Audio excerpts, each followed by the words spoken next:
جامع المنزه حوالې سره ما تاسو ته مسلې ذکر کولې چې جامع المنزه کې یو دی پیش نماز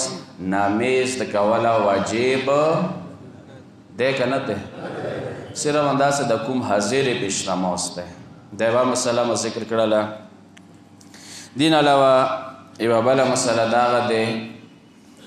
پیش نماز چې کوم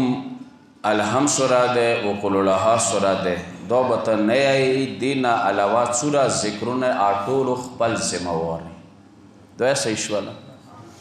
دې کې مو عرض وکړلو چې ورځې المونځ یو مازدیګر المونځ کې هغه الحم سوره و قل الله دویمه سوره پیش نماز شونکي چې یایي مو به شی کوو ایتو مرضی دی خاموش ودرېږي یا ذکر کوي سبحان الله ذکر یا محمد آل محمد باندې صلوات استولت دغه دوه کې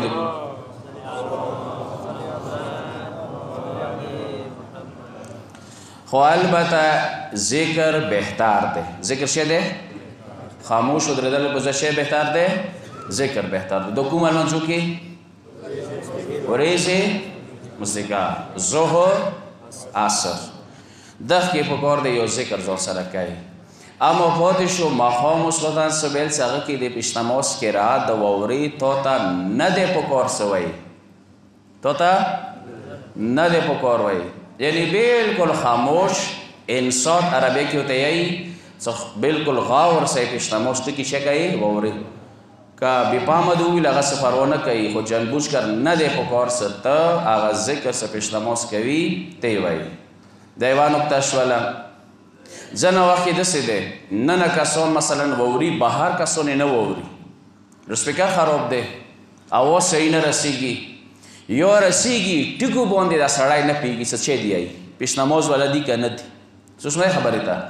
دغه صورت کې ویللې اجازات بیا شته دی خو واجب نه دی څه خامخا بیایي خبر ته محسوس شو ماښام ماسخوتن سبیل والا پیش نماز آواز د الحم سوره قل الله تو ته نه رسیږي تو ته بهتره دی مستحب دی ویلی شي که نه وایي څه پروا نشته دی. صلی الله علیه محمد و آل محمد باندې